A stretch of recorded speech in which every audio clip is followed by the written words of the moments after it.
La República Dominicana está entre los países que tienen un mayor subregistro de casos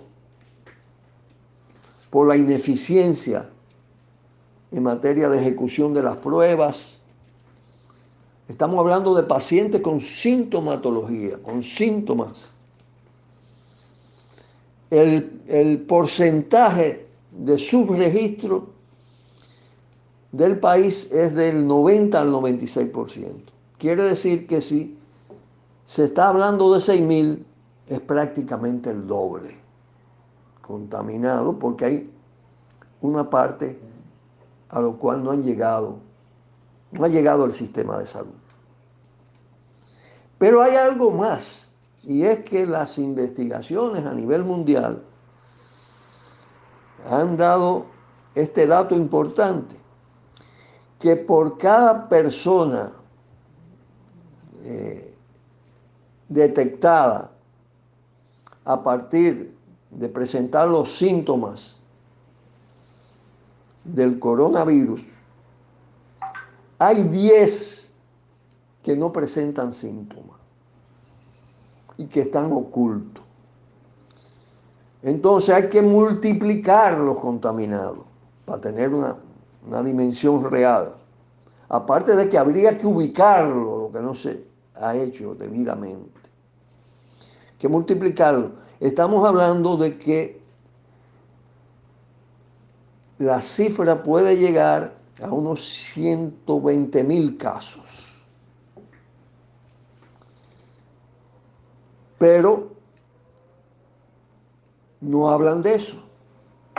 Aunque en el mundo se esté hablando de eso, aquí no hablan de eso. Las autoridades, y mucho menos los medios complacientes. Igual está subvaluado el número de muertos, porque hay una cantidad que no los registran como muertos del COVID, sino en función de su desenlace. Murió de un paro cardíaco, murió de una tal cosa pulmonar, para ocultar que son muertos del COVID. Bueno, hay un caso de la enfermera del Mocoso Puello. Yo vi su declaración, me pareció muy sincera, muy emotiva, de los casos en el Mocoso Puello. El ministro ha tratado de desmentirlo, pero no dio ningún elemento contundente. Yo tuve una llamada de un amigo, un camarada italiano, que vivió aquí en la República Dominicana, que me dice que los médicos amigos de él que están estudiando toda la situación, dice que en el caso de Italia el ocultamiento de muerte es muy elevado y que prácticamente los muertos duplican las cifras oficiales. Cuando él habló conmigo eran 35.000 aproximadamente, y él dice que son más de 70.000. Entonces, la presión para realizar elecciones con esta tendencia, visto además que el curso de la pandemia no llega al pico todavía y no se sabe cuándo va a llegar. Incluso cuándo se va a estabilizar como meseta en la gráfica y cuándo va a declinar. Esto puede durar mucho. Hay opiniones que pueden durar meses. Es muy difícil pensar que podrían hacerse elecciones sin riesgo del rebrote, de contaminación. Por eso yo decía que es sencillamente criminal la decisión, porque poner el interés de facción política y de la competencia entre grupos de la partidocracia por controlar las instituciones por encima de la salud colectiva, de la salud del pueblo dominicano. Pero igual pasaría con el tema de la apertura precipitada, imprudente, de determinadas actividades económicas, en interés solamente de lograr un proceso de recuperación, no de la economía, sino de la ganancia de los grandes empresarios. Llama la atención incluso la actitud de la llamada oposición, que es presionando para que se hagan las elecciones, porque se siente puntera, vamos a decirlo así, en términos electorales. Mientras que el gobierno oportunistamente lo que hace es aprovechar la expansión de la pandemia, a la cual ha contribuido por por su imprevisión, por su ineficacia, por todo lo que ha pasado en el sistema de salud, con todo el tema de la ARS, del deterioro de la salud pública, de las privatizaciones, de la falta de especialistas, en fin, todos los problemas acumulados. La reacción del gobierno es una reacción oportunista que es tratar de imponer su continuismo en esta circunstancia, un continuismo de hecho. Tampoco le importa la vida de la gente, aunque puede esgrimir que lo hace por eso. Aquí hay que decir ni elecciones ni continuismo. Las dos opciones son malas, muy malas.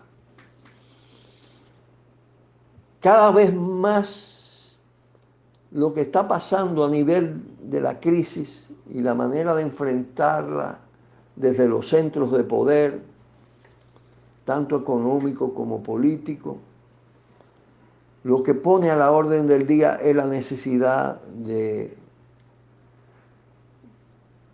cambiar esta situación, de cambiar el curso político del país. Y agotado a una institucionalidad como se está agotando, porque todo indica que no hay salida institucional, frente a el gobierno no puede por sí solo imponer la reforma constitucional y su continuismo. Y la oposición no puede imponer por sí sola las elecciones ni fechas de elecciones. Menos además con este tema amenazante del coronavirus. Esa salida está colapsando, una y otra. Aquí hay que pensar en el gobierno provisional de emergencia, con otros actores, como lo dije la pasada semana, que puedan afrontar con mucho más autoridad moral, sin ese desprestigio, sin esa desconfianza,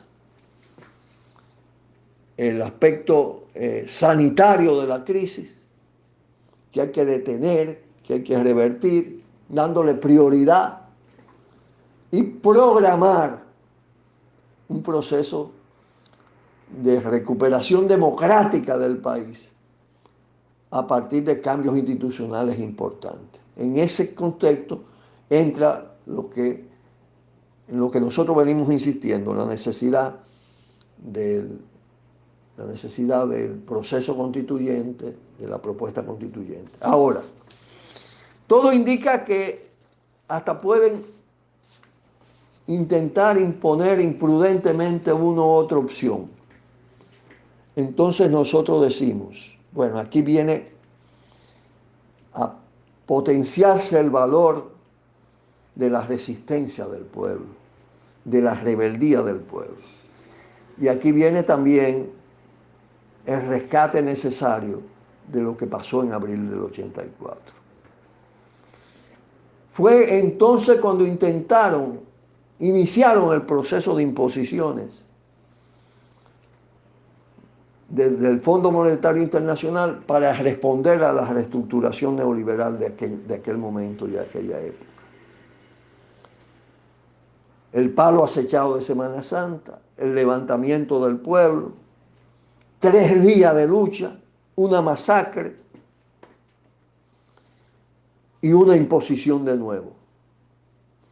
En el tramo final, es decir, después de todos estos años, del 84 hasta la fecha, con lo que se ha evidenciado, el deterioro que tiene todo este sistema, Hay que apurar los niveles de conciencia, de organización, de articulación de los movimientos sociales para que no pase lo que pasó, que la rebeldía pudo ser aplastada.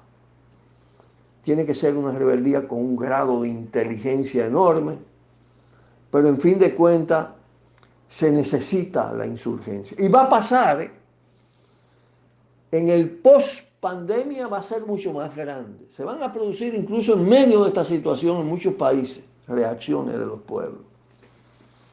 Pero la reacción en grande viene en el periodo post-pandemia. Preparémonos para eso con una línea de protesta, de rebeldía con propuesta de cambio profundo, de cambio radical, de cambio estructural, de cambio de sistema. Ese es el reto, ese es el desafío. Nos despedimos por hoy y le damos un fuerte abrazo. Hasta mañana.